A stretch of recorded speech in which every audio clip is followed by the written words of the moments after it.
बोला बोला बाबा महेंद्रनाथ की।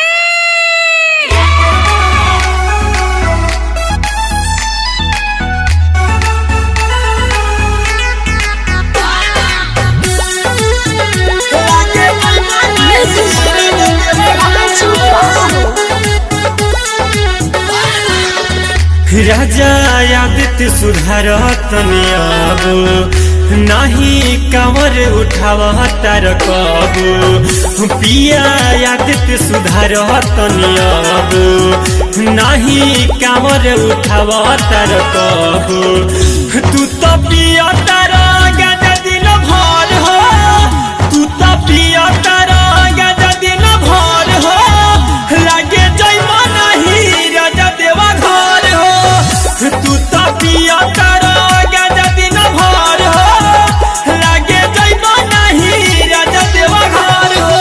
Kumar recording studio Mohammadpur.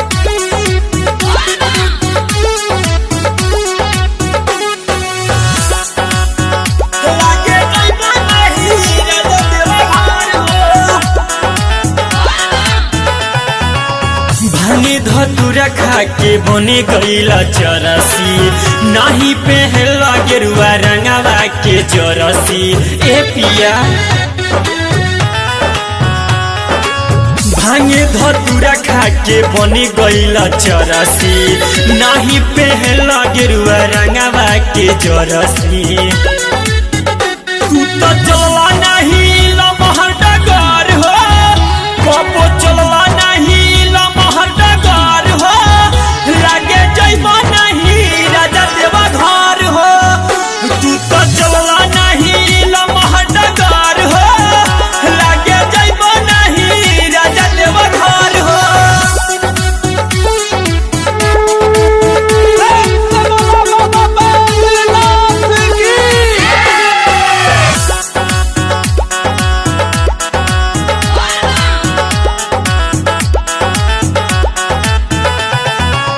सुइया पहाड़ी चढ़ी जल तू ढरता गौरी गणेश के तू आरती उतरता ए पिया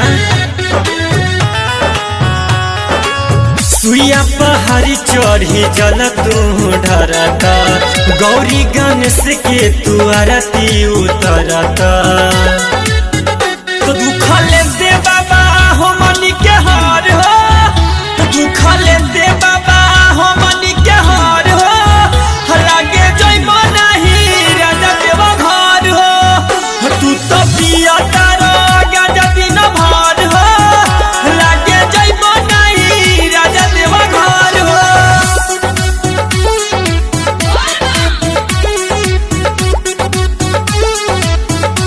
लागे जइबा नहीं राजा देवा घर हो।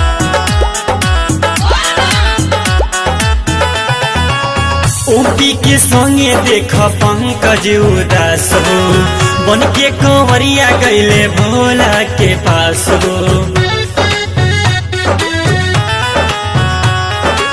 प्रिंस के संगे देख पंकज उदास हो बन के कंवरिया गईले भोला के पास हो राहुल पिया जानी चिलम भर भर हो राहुल पिया जानी चिलम भर भर हो लागे जइबा नहीं राजा देवा घर हो तू तो पिया तारा गाजा दिन भर हो लागे जइबा नहीं राजा देवा घर हो।